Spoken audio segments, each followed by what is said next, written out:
This one's going to be fantastic. It's going to be fantastic. So we have over 250? 200 and some odd replies to this research thing I've done. So. And it's essentially, are midnight launches dying? Woohoo! So let's find out.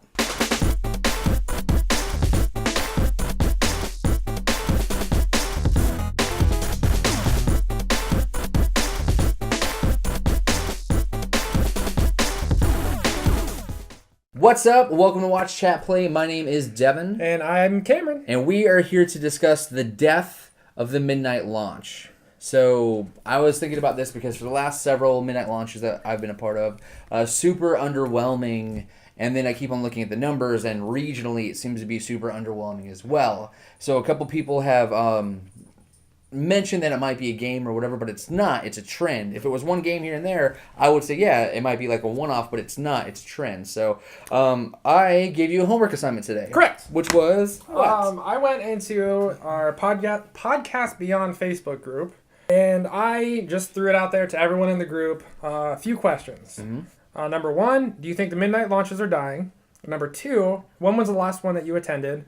Number three, why did you stop attending, or why do you still attend them? And number four, if they are dying, how should they evolve to stay relevant? So before we get into the multitude of responses that we got, do you remember, before GameStop, as a customer, do you ever remember going to midnight launch? Oh, yeah. I don't know. I can't remember what the last one. I think it was the PlayStation 4 was the last one I went to. I had someone stop in super early, get me a spot in line because I had to work that afternoon. Mm-hmm. Went in, stood in line, just kind of chatting with people there, and there wasn't very many people there. Mm-hmm. I was second in line. I think there was maybe 7 people. Mm-hmm. So it was. Granted, we are a mall one, so they had to stay open and all that stuff. So maybe a specific GameStop store that's kind of on its own might have more people, but I don't know. Mm-hmm.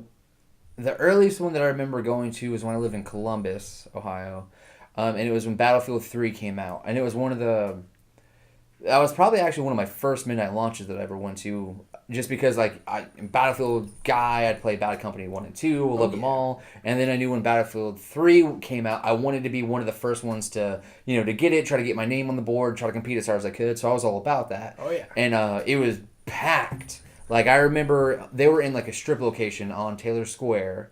So it was, where's Taylor Square? Taylor Square in Columbus. So, okay.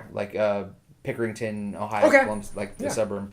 So they're big Walmart, and then there are a couple other little strip stores, and then they had their little GameStop. So I remember it being absolutely packed, hard to get into, but the excitement of grabbing my game, blasting out of there, throwing it in, and it was on PlayStation 3, so quick install, and then just going ham and playing the crap out of it.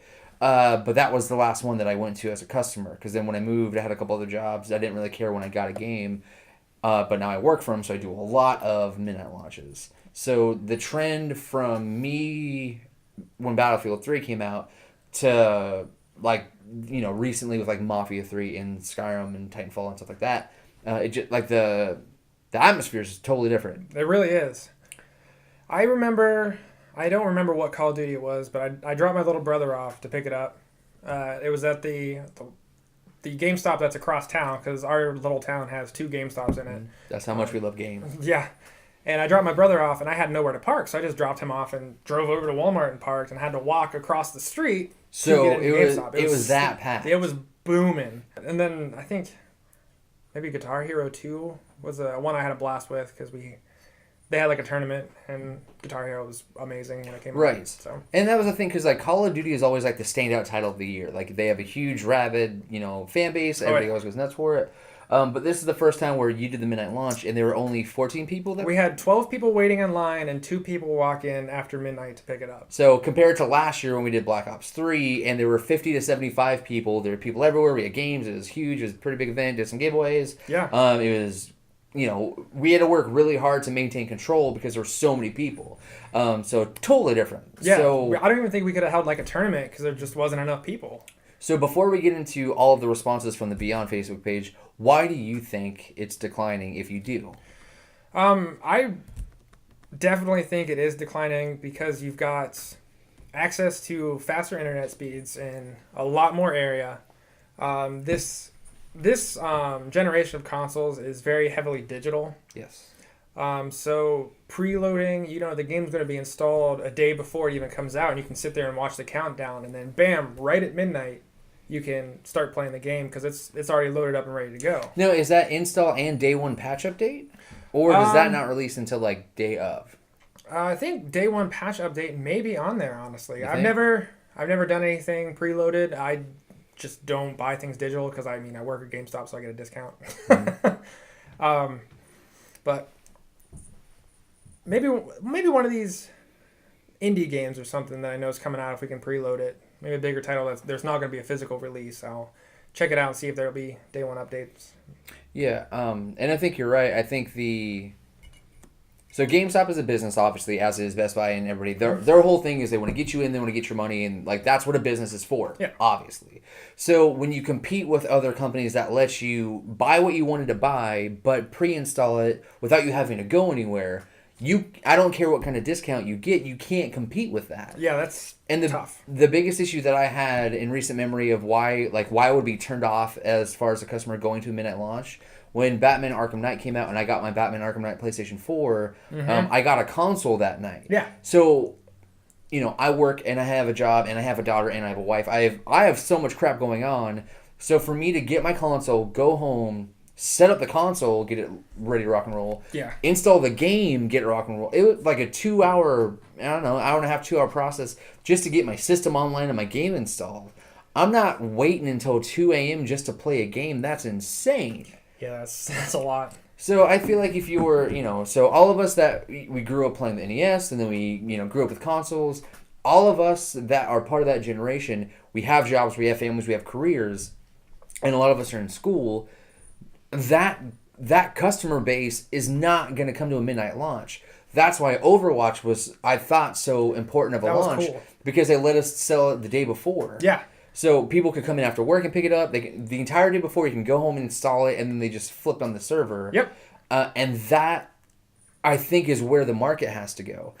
That's only available if you're a solid online game, though. So like a Destiny and Overwatch, things that are based around being online where you can turn a server on, you can do that with. But like the single player stuff, if they're Elder Scrolls, if the next one let you buy it a day early, how are they going to monitor if you're playing it if you just don't connect online?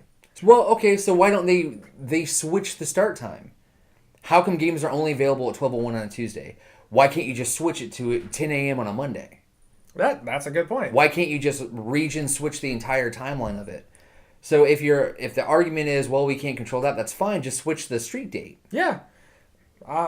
I don't know if that has a business standing. Maybe it goes to daily sales or something. Yeah, I don't know. I really don't know. I just know that the premise is you want people to buy this game. Yeah. You do. That's fine. I get that. But in order to facilitate it, way more people picked up Overwatch because they could do it on normal business hours. Yes. And most of the people that picked up Call of Duty, they did it the day after. Yeah. They still got the game. They just wanted to get it on their own time. So why, the people that have families and jobs and, a life are not going to waste their time in a midnight launch to take home a 130 gigabyte install game. That's huge. Yeah.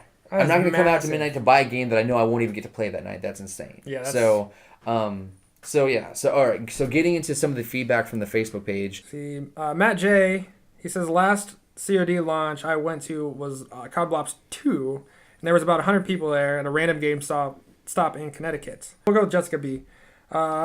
I don't ever go to pick up games in general anymore. Why bother when I can have them delivered? Right. Which is the other. So you do Amazon day one shipping. Yes.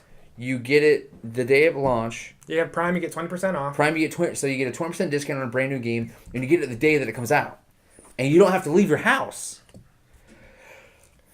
And that's the thing. Granted, you got to wait till it gets here. Right. But if you work day shift, that's like you walk home, you got a package on your porch, was like a present. So you cut that open, you're like, yeah. A lot of people are saying digital and online shopping killed it. That's like the major. Yeah. So they're saying that since the midnight, you can get things at midnight digitally, or you can have it delivered to your house. That's what killed it. 12:01, I'm not finishing in line and heading to my car. 12:01, my game's operational and I'm ready to ride. Billy L, he says, there's a decline because of digital and online shopping for sure.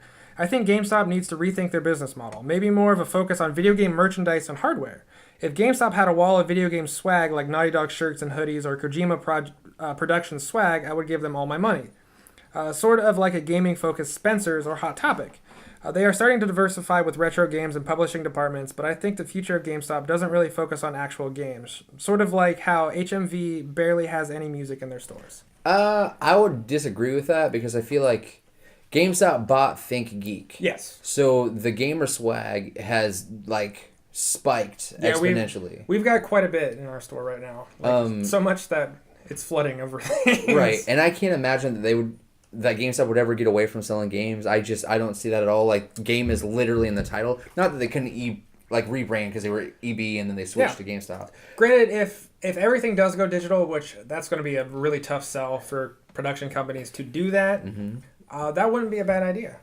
Yeah, or if like they did dual purchase where you buy the physical, they do that with like Barnes and Nobles. You buy the physical, but then you also get a digital code. Yeah, so. heck yeah.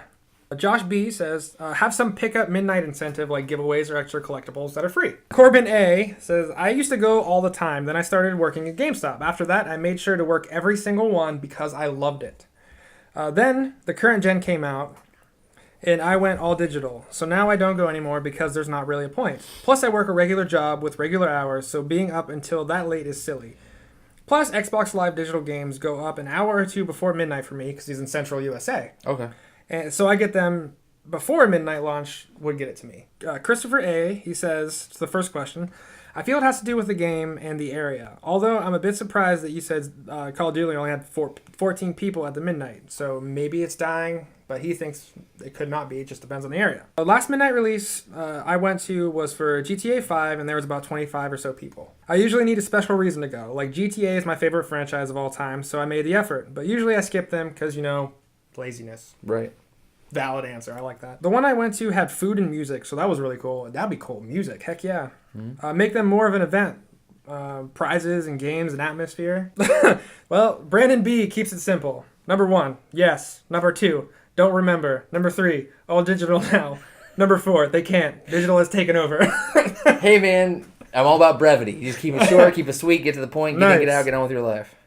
1, he says, yes, it's dying. 2, Super Smash Bros. Brawl on the Wii. Nice. That's a long one. That's been a hot minute ago. 3, games often don't work at launch. I can wait until the next day if I'm buying it day 1. 4, I don't know how you could unless you try to emulate aspects of the comics industry, but I think that'd require publisher effort more than retail effort. Someone might go to a midnight release for a variant cover for their game case, or a Q&A with a developer, or even just a sale associated with the event. James G says, games aren't like movies where you can go experience the event at midnight and complete it by 3. Right. Games are generally a much more drawn-out experience that take effort to enjoy. You can't go to a midnight release and truly say you enjoyed the gaming experience. Humans are not nocturnal, no matter how much you try. And we'll do one more. This is a very, very good point. Anthony A says, they will stay relevant with hardware launches, not software. So, so thank you to the Beyond. Yeah, thanks Facebook everyone. rep. That's awesome. Was not expecting that much. Because it was right before I left. Like I messaged Cameron like, look, I got a research project for you. And then when he came into work at 6:00 today, he's like, we got a lot of comments. I was like, like 20, 30. He's like 250. Quite a lot. I was like, holy crap. So thank you to everybody that responded. That's fantastic. We would have read all of them, but obviously we don't have that kind of time. But thank you for everybody that participated. That was really cool. Right, and then for you that are watching right now, if you think, any you got more feedback, comment section, Facebook, whatever you want to do. Yeah. So to wind this down, next 5 years, will we have midnight launches? I like the hardware idea. I think hardware midnight launches awesome, but software may be going the way of the dodo. I think you're right. I think maybe hardware, but I feel like if you know that your marketplace is moving, you have to shift with your marketplace. Yep. So if they're telling you we want it early, we want it digital, we want it at a reasonable time, and your company doesn't adapt to that, you're screwing yourself over. Yep. And there's a big, powerful board of trustees, I'm sure, that's going, no, how come Amazon can do this better than we can? So we need to figure out that. Right. So I think the future, next 5 years, I'm sure they're going to get away from the midnight launch entirely. I'm sure they will adjust the timeline to something. So, like, midnight launch for movies switched for like the Twilight series to like 9 o'clock. Yep. And I feel like they would do something like that where they would just scale it back or something. Maybe stay open an hour later. Right. Or do like a simulcast thing where you can get it physically, but we'll give you digital code now to install it, and then the key will unlock it when you put the disc into it, or something like that. So we'll see. I do think they're going to go away though. Yeah. So yeah.